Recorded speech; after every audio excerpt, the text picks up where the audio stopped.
Now I think all the technology is working. Good afternoon. I'm Eugenie Scott, and I'm very pleased to have been invited to speak to the Society for the Study of Literature. And I'm absolutely delighted that I was sandwiched in between such a distinguished group of speakers in the morning session, and you'll be hearing yet another distinguished group of speakers in the afternoon session. Well, as the title of my talk suggests, maybe we could get rid of a couple of the extra lights here. Beaten but not defeated, Creationism after Kitzler. I want to talk mostly about intelligent design, but don't forget that the older form of creation science, the older form of anti-evolutionism, is still alive and well, and actually there are far more organizations associated with this other form of anti-evolutionism than associated with the relative newcomer intelligent design. The traditional creationists are alive and well. They have not gone away. They are doing just fine, and in fact have in many respects incorporated intelligent design as part of their movement, much more so than intelligent design has incorporated them. Well, since many of you have very likely sat in on the morning session or already know something about the Kitzmiller versus Dover trial, I'm not going to go into a lot of detail about it. There certainly has been a lot of that already this morning. But just very briefly, the Dover situation, as outlined by Brian Green this morning, began with the problem of textbook adoption. Although actually, I guess it was a little bit earlier than that, but the more public aspects of it began with the adoption of high school biology textbooks. These teachers wanted to adopt the very standard high school biology textbook by Miller and Levine. One of the school board members objected to this and argued that since Miller and Levine was laced with Darwinism, that it should be balanced by the inclusion of the book of Pandas and People, which of course is an intelligent design book. Well, as Brian discussed, and I think is a very important point, there was a great deal of controversy over this issue. It went on for a couple of years. This is not the sort of thing where people just leaped into suing. Quite frankly, if you have to go to court, you have failed.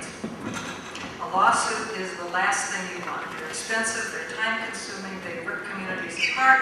You don't want to sue, you want to solve these problems politically. In the case of Dover, it was impossible to solve things politically. Intelligent design was voted in by the school board, and the parents sued. The trial became a media darling, even appearing on the Daily Show, just to show what a cultural icon it was. But from our standpoint, the most important thing was that the judge ruled that in fact intelligent design was not science and the policy had to go. What might be very relevant for other communities around the country is that in the settlement of the case, the judge awarded over $2 million to the plaintiffs' legal team for court costs. As it turned out, they decided to ask only for $1 million because the goal of this trial was not to bankrupt a small district somewhere, but to send a message that these kinds of policies were very ill-advised. Not only were they bad education, they were a violation of the Constitution, and that school districts hopefully would take a look at the $1 million fine levied against the Dover district and not go for it likewise. I want to speculate now about what's likely to happen after Kitzmiller versus Dover, because even though intelligent design got a very swift kick in the shins, the proponents of intelligent design are certainly not going to give up. After the decision was announced, almost within hours, the Discovery Institute, which earlier speakers have pointed out as the major think tank promoting intelligent design, denounced the judge's decision, called him an activist federal judge. And in an exhibition of what can only be called irony, deficiency, anemia, Casey Luskin of the Discovery Institute wrote, "In the larger debate over intelligent design, this decision will be of minor significance. As we've repeatedly stressed, the ultimate validity of intelligent design will be determined not by the courts, but by the scientific evidence pointing to design," for which many of us have been waiting for a long time. The Discovery Institute has criticized the legal aspects of the decision, although not terribly persuasively for most of us, in the new instant book, Traipsing into Revolution. So the first thing we need to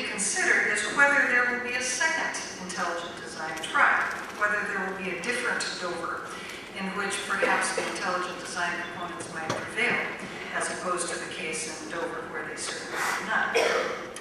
The idea that they might be thinking of in this context is, well, Dover was just a fluke. Here we have another case on intelligent design, and we win it, so it's just, A and B, it's just one for one. The issue is not solved. We have to take it to the Supreme Court, which, depending on what your views of the recent appointees have been, is perhaps not necessarily a good thing for science.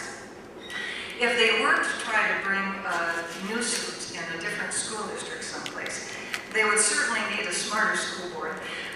They would need a school board that would not make the kind of overtly religious statements that the Dover Board of Education made, or at least certainly not where they could be recorded by reporters and made part of a paper trail, which was, of course, extremely important in persuading the judge that the school board members did have religious purpose in passing this policy.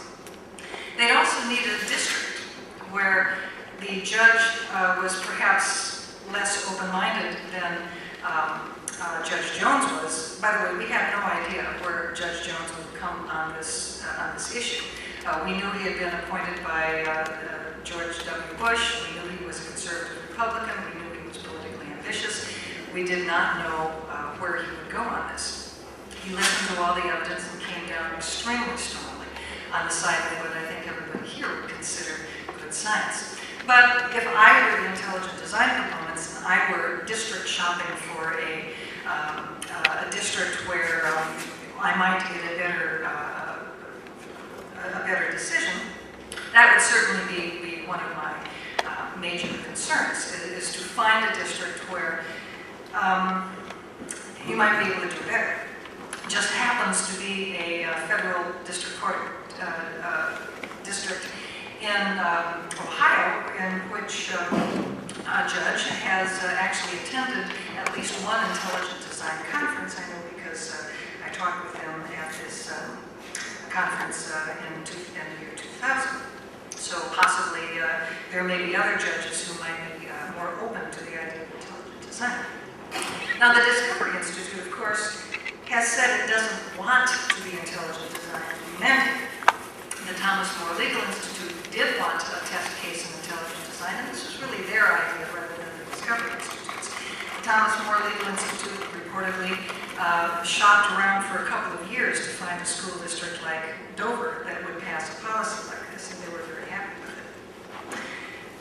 So I think we have to take a wait-and-see attitude as to whether a second Dover-like trial, a second test of the constitutionality of intelligent design is actually something that the proponents of intelligent design are going to try to erect. It's funny, they actually don't send me copies of their emails when they're discussing this.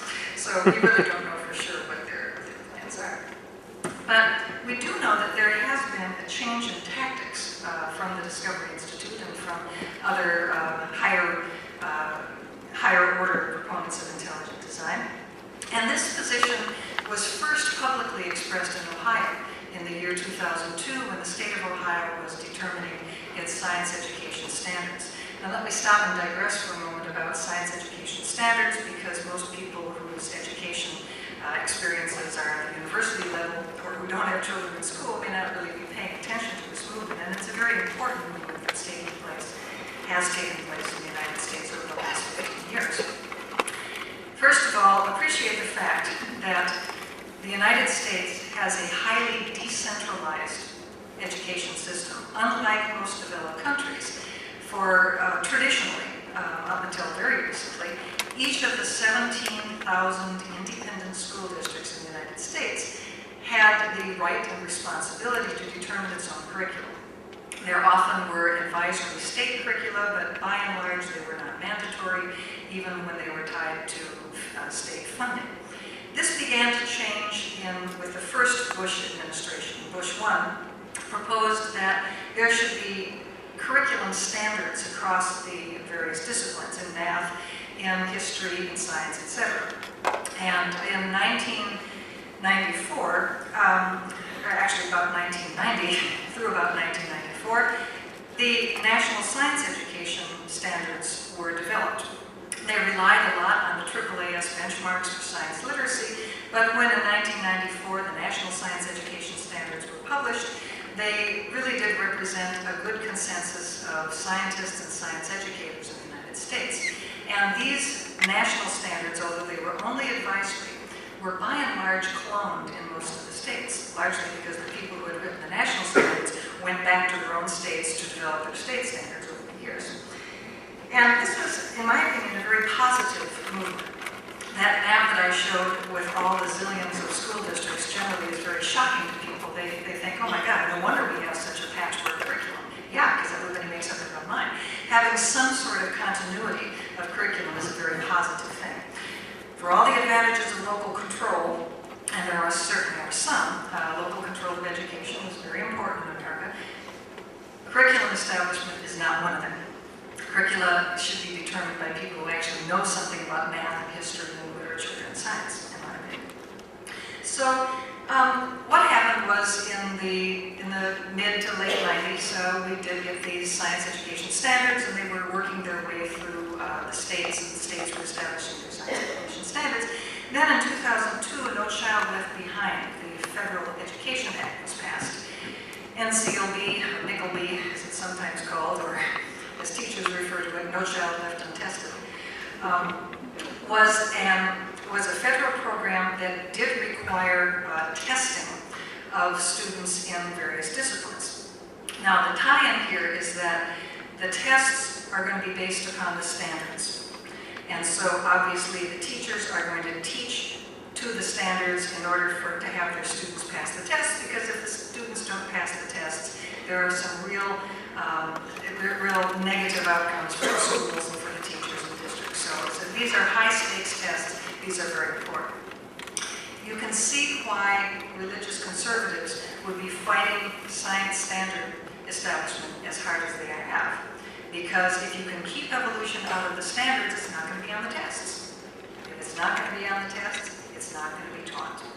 So ever since really the late 90s, we have had just state after state of challenges to evolution included in science education. And this brings us to the state of Ohio. Ohio was writing its standards in the spring of 2002, and there was a great deal of pressure by some school board members to introduce intelligent design.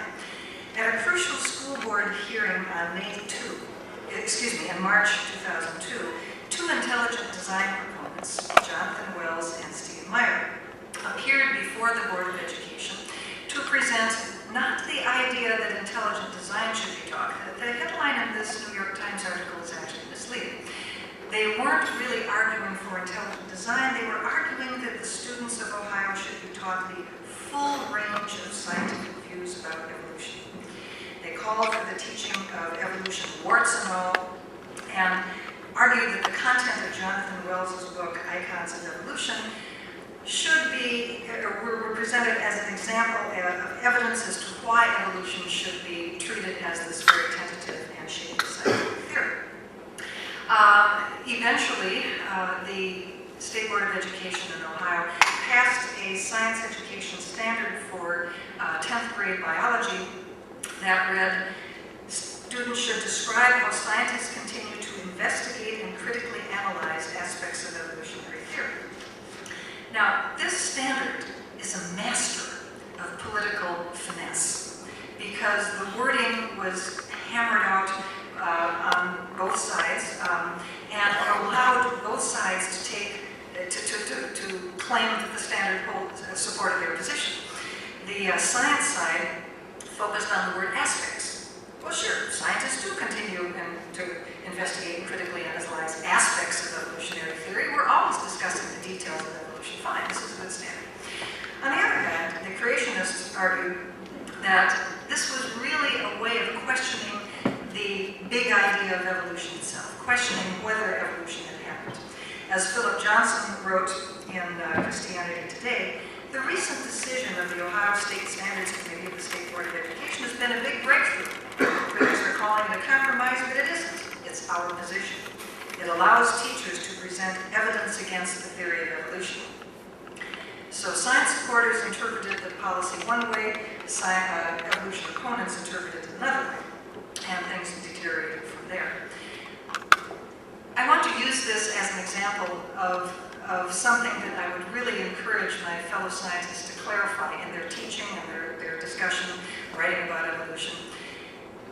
Part of the problem of what went on here in Ohio is a confusion between the idea of evolution as something that happened and the mechanisms and actual patterns of evolution. So what I try to do is encourage people to distinguish between evolution, pattern, and process. The big idea of evolution, of course, is that living things descended with modification from common ancestors. The big idea of evolution is common ancestry. We're not arguing about that.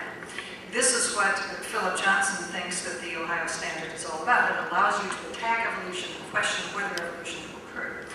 There also are the processes or mechanisms of evolution, and there's a whole lot of them, natural selection being the most important.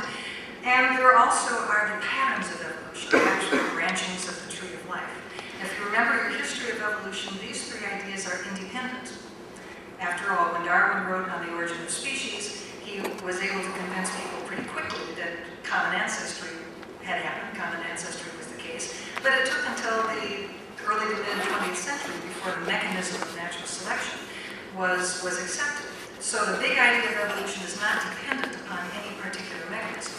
The evidence that we use to demonstrate that evolution happened, this inference that living things are common ancestors, is separate from the evidence that we use to support one or another mechanism of evolution. So if you argue against a mechanism of evolution, this does not challenge the big idea. Similarly, we might argue against some pattern of evolutionary change. Did birds really descend from dinosaurs, etc.? That in itself tells us nothing about the mechanisms that brought that change about. So think of evolution as being composed of three relatively independent ideas, all of which in evolutionary biology are important, but which are conceptually distinct. Now, in Ohio, there was also a model curriculum given to students, which was based upon the standard, and it was, of course, very much laden with intelligent design ideas, and it required the teaching of this alleged evidence against evolution. But the good news in Ohio is that after a very long time and some very, very hard work by members of the Ohio Citizens for Science, consisting of Patricia Princehouse, who's here, and a number of her colleagues and other scientists and citizens in Ohio, the Board of Education rescinded the lesson plan and also rescinded the bad standards. So with a lot of work, sometimes these things can be turned back. Now, there are a lot of euphemisms for this evidence against evolution, critical analysis kind of idea. And I'd like you to become familiar with them because you will probably hear them cropping up in your local school board, your state legislatures, your state board of education perhaps, letters to the editor, and you need to be able to recognize them for what they are because in general, they sound very fair. They don't really sound like creationism, but they really are. Critically analyze evidence for evolution is one of the buzz phrases that is really a euphemism for creation science and intelligent design. Present the evidence for and evidence against evolution, another phrase you hear a lot. Present the strengths and weaknesses of evolution. Present evolution as theory, not fact, a very common way of phrasing the very popular disclaimers approach. And of course, teach the full range of views about origins, what was promoted by the intelligent design proponents in Ohio, and as we heard in the earlier talks this morning, teach the controversy, the major slogan of the intelligent design proponents from the Discovery Institute. I want to give an example of how these kinds of euphemisms, as it were, are worked out on the ground, so to speak, practically speaking, particularly in science education standards. Recently, the state of South Carolina was adopting its science education standards, or revising them, I should say, and at the summer of 2005, they came up with an overall standard on evolution that was quite strong. The student will demonstrate an understanding of biological evolution and diversity of life. Perfectly reasonable standard. Now, the way these standards work is they tend to be overall kind of blanket statements, and then they have indicators that are a little bit more specific kinds of ideas that teachers are supposed to build a curriculum around. Standards are not curriculum. You never mind the education needs, but there's a lot of gaps twixt cup and lip, so to speak, in all of this. But the overall standard was a nice, solid standard. Got to understand biological evolution. And I apologize for showing you bulleted slides, which I consider audience abuse, but you'll have to hang in with me for just a minute. The indicators for the South Carolina standards included summarize the process of natural selection.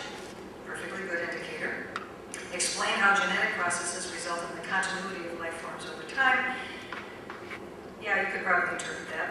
That's okay too. Explain how diversity within a species increases the chances of its survival. That's a good one. Good. You could bring in some ecology in there, and that's kind of a nice standard. Explain how genetic variability and environmental factors lead to biological evolution. That's a good one too. Continuing the indicators, indicator 5, exemplify that English, but whatever. They're not written by the English department, they're written by the science department. Exemplify the various lines of scientific evidence that underlie our understanding of evolution and the diversification of life. That's a good solid standard. Then standard 6, use a phylogenetic tree to identify the evolutionary relationships among different groups of organisms. Well, those are all pretty good standards. And these were extant over the summer of 2005. And then on a weekend in late August, a funny thing happened. In August of 2005, that standard number 6, the last one there, somehow morphed into an investigate and critically analyze standard. Shades of Ohio. This was curious. And when there is a very hard-working South Carolina Citizens for Science group that we've appreciated enormously. They've just done wonderful work here. And a bit of rooting around by some of the good guys there found that Senator Michael Fair, state senator, had attended a Dissent from Darwinism conference a few weeks before this event. A number of the Discovery Institute fellows had been presenting.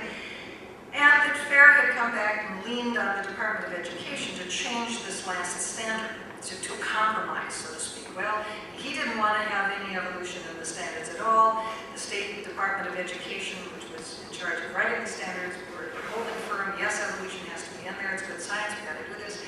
And Fair was beating up on him to change that last standard to get the critically analyzed language in there.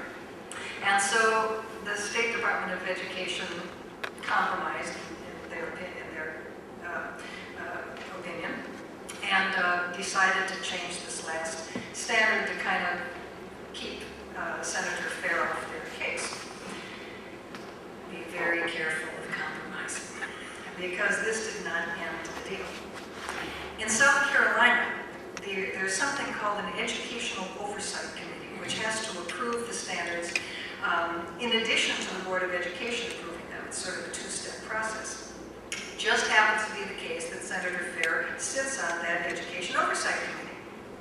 In December of 2005, the EOC, Affairs Committee, refused to approve the standards as compromised, so to speak, and insisted, in fact, that all 6 standards, not just the last standard, but all 6 standards have this critically analyzed language added to them. They thought that they could really play hardball on this. There was a hearing on January 6th in which Richard von Sternberg at NIH and Rebecca Keller, who is a chemist who writes textbooks in New Mexico, testified in favor of the need to have the critical analysis language in all of the indicators. You may recognize Richard Sternberg. He's the individual who got into trouble with the Smithsonian with the Proceedings of the Biological Society of Washington. He approved the publication of an article by Stephen Meyer at the Discovery Institute. This created a big flap. He looks quite sad in this picture, I think. But there's the Smithsonian behind it, so that's why I'm using this one. So, all from January through May of 2006, there was controversy over this issue of whether to add the critical analysis language all through the evolution standard.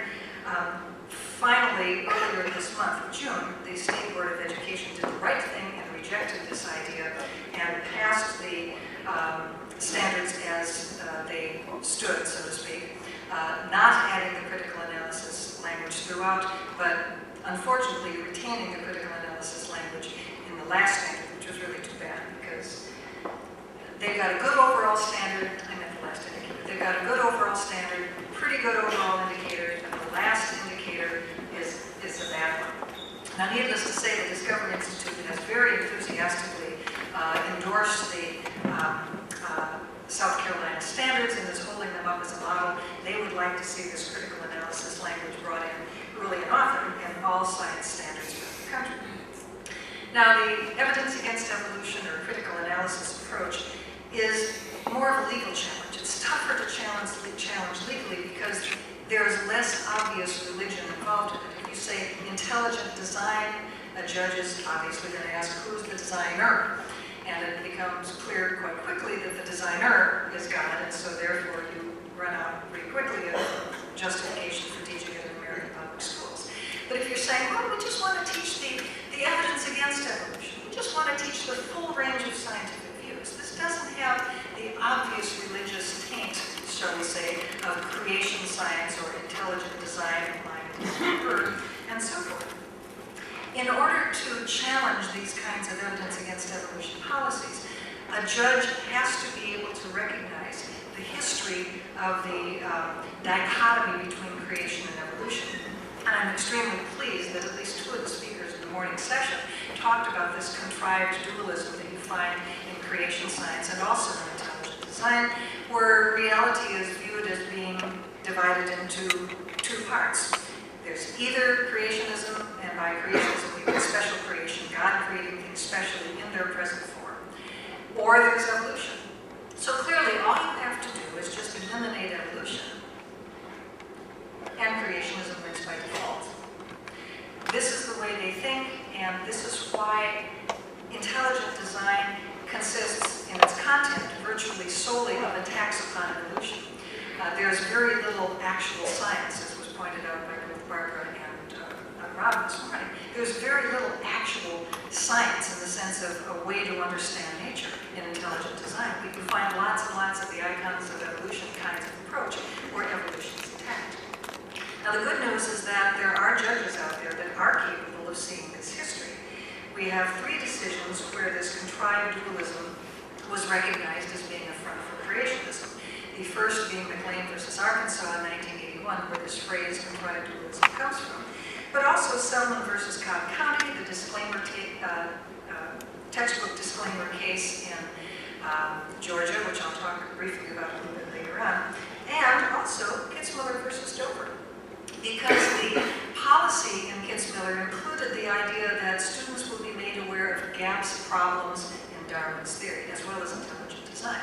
The gaps/problems language, of course, is evidence against evolution language, and the judge, as Rob pointed out, I think somebody pointed out, did address this issue in his decision, although not as strongly as we would have liked him to have addressed it. Okay, so that's the general tendency that or the general tactic that we expect now.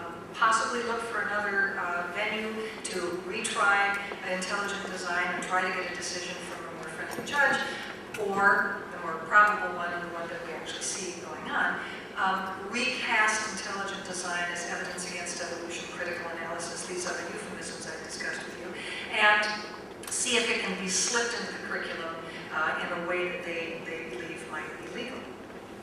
So how will these efforts to promote disguised creationism manifest themselves? Well, at the National Center for Science Education, we've seen a number of approaches. I mentioned attacking science education standards, and over the last few years we've seen science education standards attacked virtually every time they've come up for renewal. You can find more information on this on the NCSE website. If you see your state there and you're wondering what's going on, you can find out what is going on by looking at your site.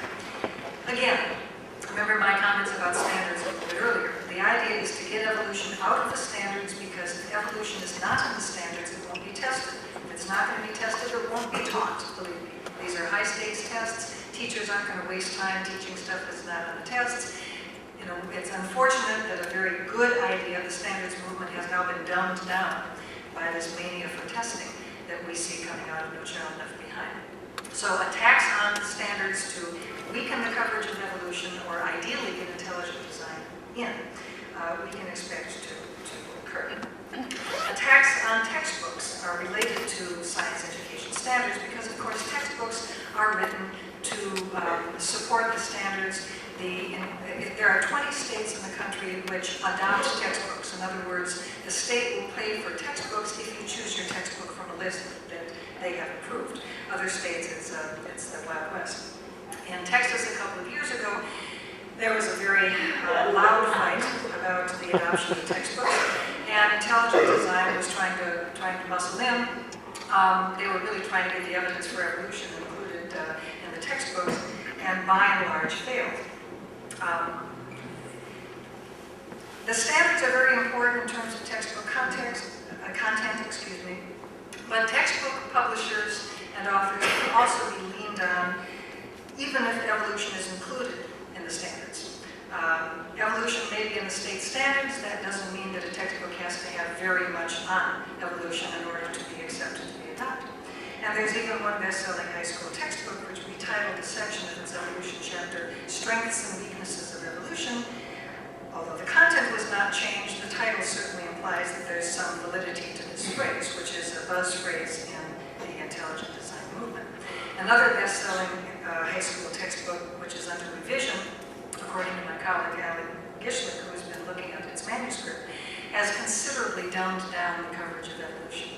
Now, this is independent of the standards movement. I mean, this is just a feeling that textbook publishers appear to have that they will do better if they soft pedal evolution. This is something that we fought for years. We've also seen a lot of efforts at the state legislature level to restrict the teaching of evolution, particularly the critical analysis, evidence against evolution sort of approach. Some of these pieces of legislation listed on this slide do include efforts to get intelligent design, and this is the slide includes a variety of legislation, most of which is evidence against evolution kinds. One very interesting approach that we're seeing is to argue for permissive legislation. In other words, we're not requiring the teaching of intelligent design or evidence against evolution.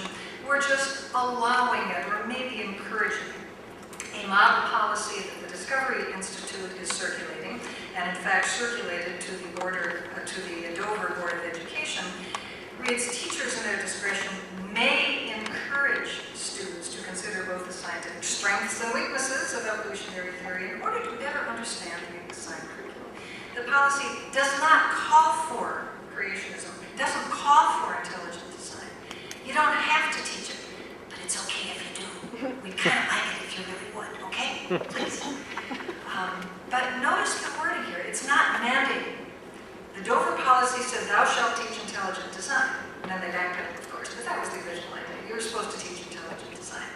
Well, the Discovery Institute doesn't want you to mandate intelligent design because that's going to get you in trouble with the courts. But if you have a policy that kind of calls your attention to intelligent design, calls your attention to weaknesses of evolution, maybe the teachers will do it anyway, and it'll be much harder to test, to bring to trial.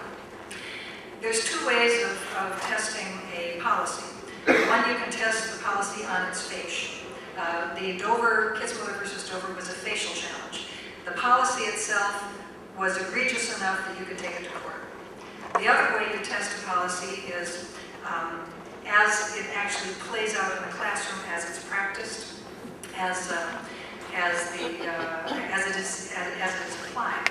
And as applied challenge is much more difficult because you have to find a plaintiff in the classroom withstanding, and finding a plaintiff withstanding in the classroom is a tough thing to do because if the unit in evolution is already taught, there goes your standing. You don't have an injury.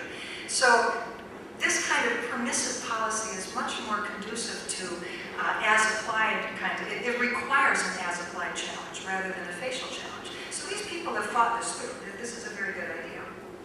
We saw this kind of wording showing up in Grantsburg, Wisconsin in 2004. The policy does not call for the teaching of creationism or intelligent design, and in fact, we have evidence that the Discovery Institute was in contact with the Grantsburg, Wisconsin school board.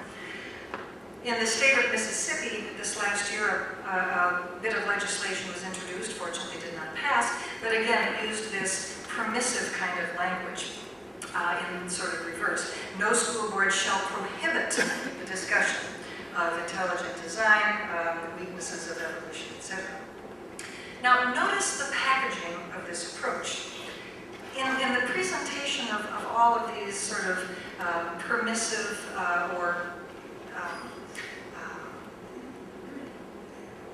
educational kinds of policies and legislation, the way this is packaged is that this is not really requiring it. It's just allowing the teaching of creationism. Teachers are being censored. Let's give the students all of the information. Let's not inhibit the students in their understanding of these very important issues. Students are being denied the right to learn. They're using all the kinds of phrases that I think Randy Olson would recognize, and maybe those of us who saw Flacco-Dotas last night would recognize as real clinchers in terms of getting public support.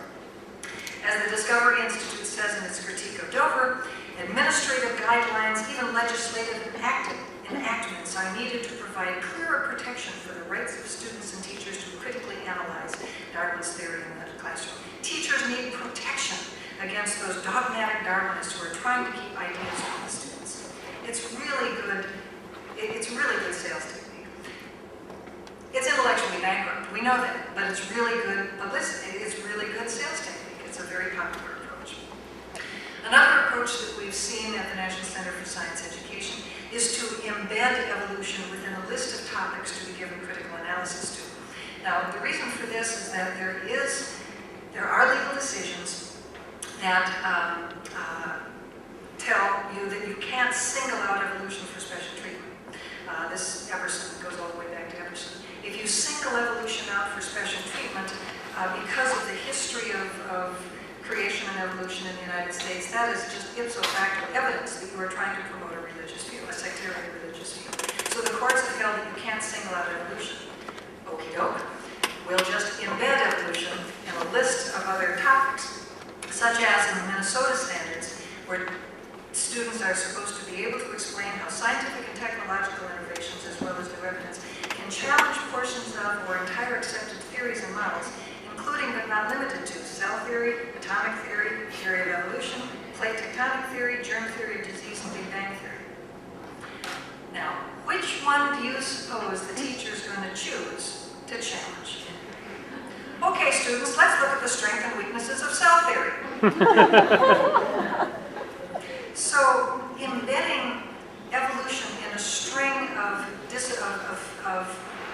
theories like this, it looks really fair, it looks very straightforward, but in our experience, and believe me, we follow this very, very closely, in our experience, this is a way of promoting creationism, but they're getting subtler and subtler.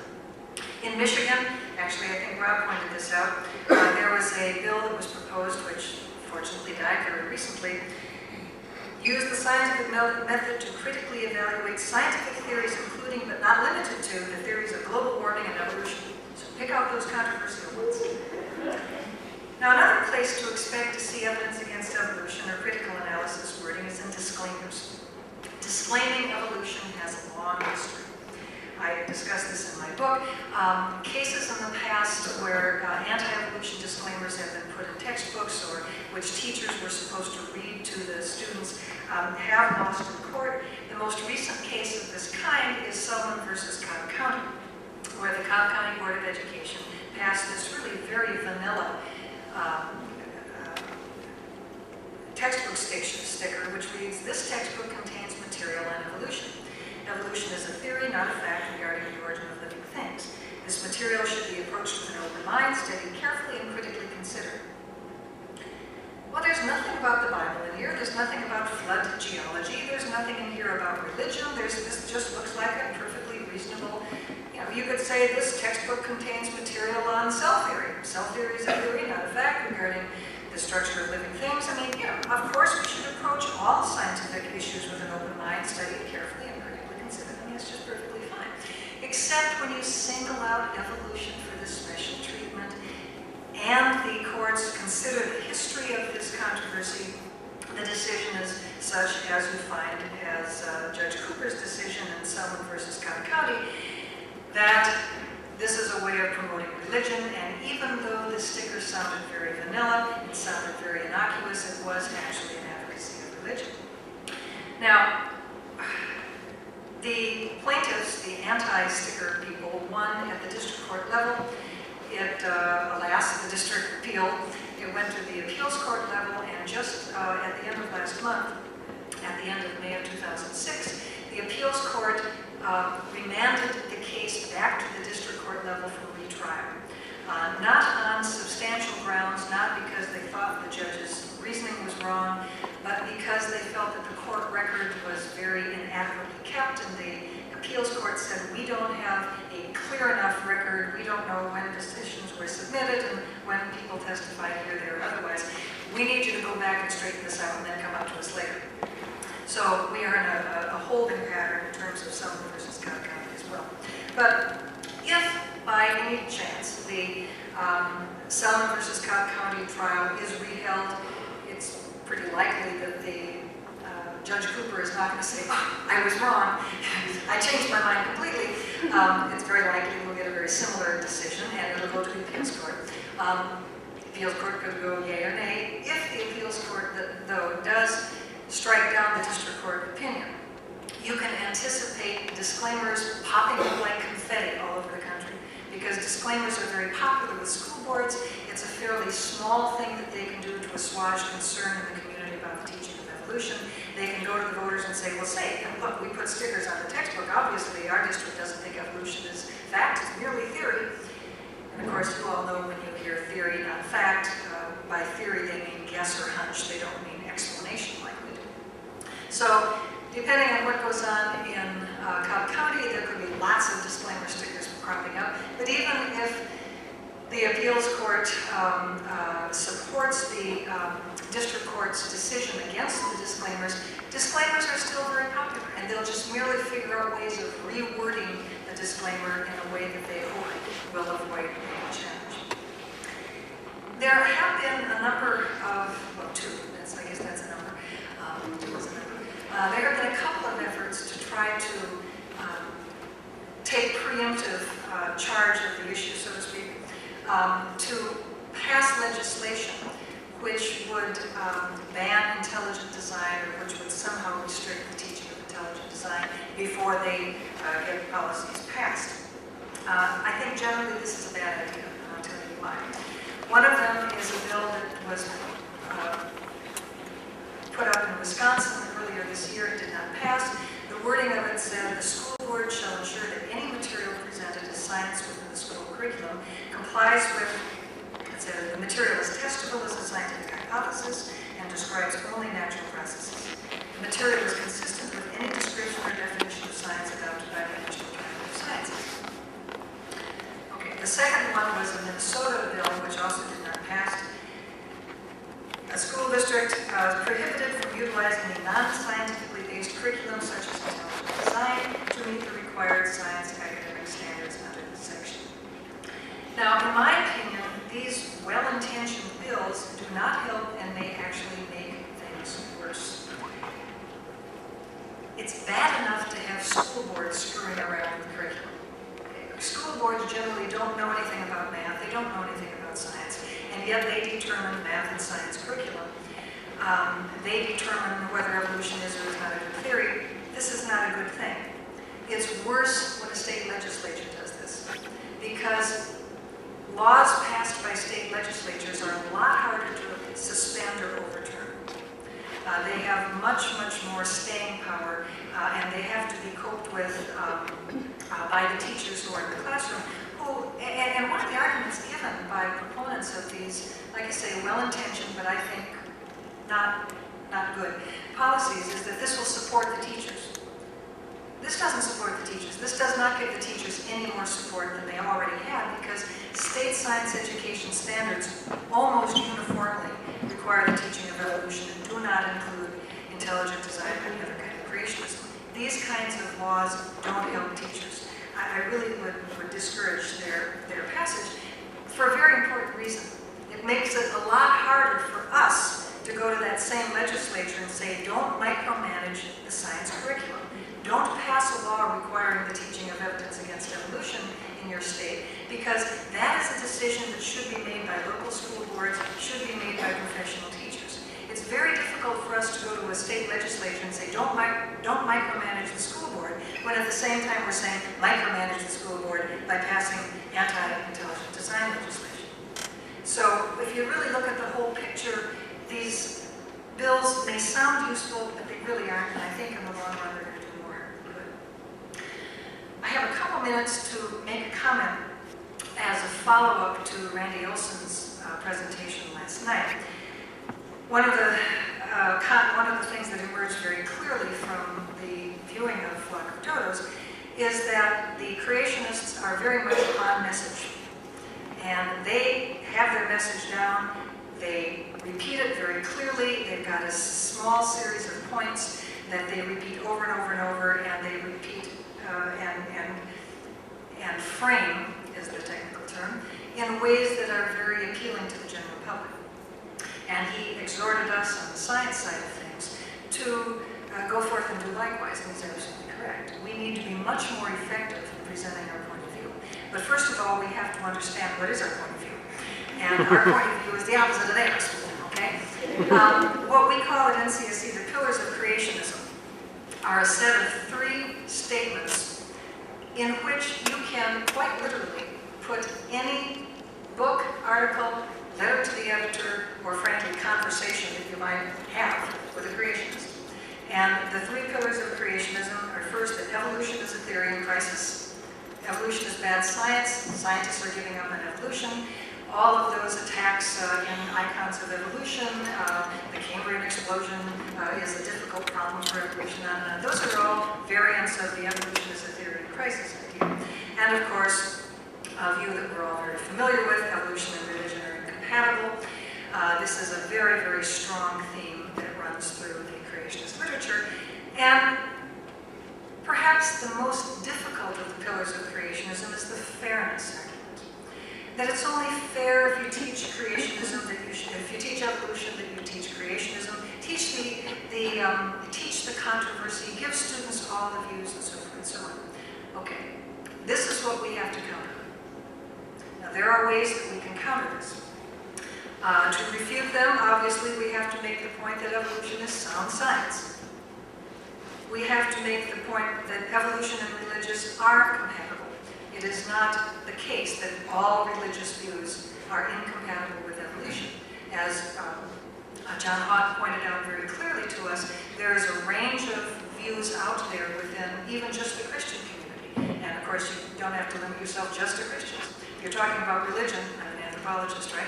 We don't have to just deal with the Middle Eastern monotheists. We've got a whole bunch of views out there that are religious, and not all of them are incompatible with evolution. It is simply factually wrong that evolution and religion in any sort of broad sense are incompatible. And it's not fair to miseducate students. If we are telling students that evolution is a theory in crisis, that evolution is weak science, that there's all these data out there that counter evolution, that they should be suspicious about whether evolution is scientific and really consider that religious views are comparable science, we are miseducating students. Now, those are the ideas we need to get across. What we desperately need, and what we all need to put our heads together and think about, is what is the best way to craft these messages, because this is the part we really don't have. And we all need to work on this. Certainly, this is something that we at SSE think about a lot. We need to stay on our tones, which are rebuttals to the pillars. But as Randy pointed out, it's how we rebut these that is very important. But the first step is understanding what we have to answer. And I would encourage you to think in terms of these 3 categories, because I think you will find that any argument you hear, you can put into one of these 3 categories, and that will help you deal with it. Okay, what do you want to watch for? Watch for a new intelligent design trial, perhaps with different facts, a different judge, a different smarter school board. Look for evidence against evolution, or critically analyze, or gaps, problems, etc. Look for these kinds of policies. This is really the creationism du jour that we'll have to be dealing with. Watch for these permissive policies that just allow the teaching of these views. And watch for attacks on textbooks, and which will generally be associated with science education standards. And of course, disclaimers others remain popular and maybe become even more popular. I would be remiss if I didn't suggest to you what you can do about it. And obviously, you need to inform yourself. There's lots of books, I'll show you some in a moment. There's lots of articles on the intelligent design and traditional creationists. Remember, I did remind you at the very beginning of this talk that just because we're talking about intelligent design doesn't mean that the Institute for Creation Research has gone away. The creation science movement is alive and well and very vigorous. But you need to inform yourself so that you know what the arguments are and the most effective ways of dealing with them. I encourage you to join your state AIBS and CSE listserv. AIBS and us have established listservs of scientists and other interested individuals in every state. If you want to be put on this listserv and receive occasional email about what's going on in the creation and evolution controversy, especially in your state, then let me know and I'll put you in touch with it, or just call AIBS, that'll work too, and we can put you in touch with the list manager for your state. It's very important to do this because it is these lists that tend to form the core of the opposition to creationism if it comes to your state school board or legislature or to the school district in your state. And of course, you need help when you're called. Maybe it'll be months or years before anything happens in your state, but sooner or later, it's not unlikely that something will happen, and we will need your help. Your fellow citizens will need your help. Scientists are an essential part of this opposition to bad science in their schools and the opposition to bringing religious views disguised as science into the classroom. They are necessary but not sufficient. We also need the contribution of members of the faith community, members of the civil liberties community. We need teachers, we need voters, we need citizens, we need lots of people, because those are the coalitions that make a difference. Scientists can't do it alone, but they can't do it without us. So we need to join hands with our fellow citizens to keep these issues managed and managed well. I encourage any of you who are members of faith communities, by the way, if you do go to church or synagogue, go to your priest, rabbi, or minister and offer to do a adult Sunday school or whatever the equivalent is in your denomination about evolution. Generally speaking, science isn't a big part of the presentations of the professional clergy, mostly because they don't know much about it. There are very few clergy who are as well versed in science as somebody like Jen Watt. Most of them got into the clergy, it's a helping profession, they come in from the humanities, and it's not that they're anti-science, but they don't know much about it, they're a little reluctant to speak about it because, as all people in authority, you don't want to make mistakes, you don't want to say things that are wrong. But you as a scientist might be able to, if you are a person of faith, might be able to support that individual and help open up this conversation. Because if you look at the polls, a higher percentage of Americans reject evolution than are represented by conservative Christians. There's about 30%, roughly, born-again, more or less literalist citizens in this country who are conservative Christians. But there's about 80% of Americans who identify themselves as Christians. So there's about 50% of Americans who are, these are rough numbers, but about 50% of Americans are mainstream Catholics and Protestants. The percentage of Americans rejecting evolution hovers around 50%, which means you've got all the fundamentalists, probably about 20 or 25% of the mainstream Christians as well. Those people don't have to be anti-evolution, okay? But they're not really understanding the full theological views, and perhaps you as a scientist might encourage your religious professional to deal with this issue and thus help educate the public on this matter. And here's really where the bottom line comes. This is something that everybody can do. You can teach evolution better. If a high school teacher does not know enough about evolution to teach it well, if a high school teacher does not know enough about the nature of science to teach it well, it's our fault. It's not the fault of the education system. And there are an awful lot of science teachers out there who complain about not really knowing and understanding evolution. We have to think about how we can teach evolution better. And actually, organizations like SSE and GSA and other scientific organizations may have a role to play there, which I could suggest to you. And incidentally, I would encourage you to join the National Center for Science Education. If you go to our website, which is ncseweb.org, if you go to our Evolution Education and the Law page, there's a link that will take you to lots and lots of information on not only Kitzmiller versus Stover, but also other legal issues. Also, I encourage you to go to our resources button there that tells you a lot about creationism and intelligent design. If you want to get the depressing stuff, you go to the newsroom. Now, a lot of the people who have been speaking this morning and will be speaking this afternoon have written wonderful books, and because I'm not part of that symposium, I'm going to show them to you and tell all of you to go out and buy them and read them, because you will be much better educated if you do. Brian and Sandy Halter's book, Defending Evolution, should be on the shelf of anybody who teaches evolution, whether you teach at the college level or the high school level. This is an excellent book written for teachers, explaining where these people are, where religious conservatives come from, what their very considerable opposition to evolution arises from, and some ways that you can deal with it. Ken Miller's Finding Darwin's God is a wonderful refutation of the bad science of both creation science and intelligent design.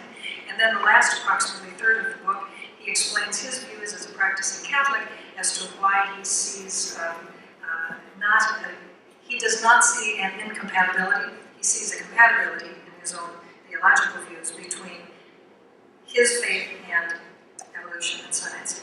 Robert Forrest's Creationism of Trojan Horse has already been discussed, a wonderful analysis of the wedge strategy.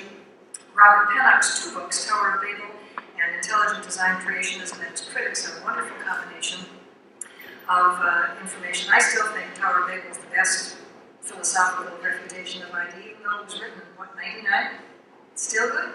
Well, that's because the ID people haven't come up with anything new since 96.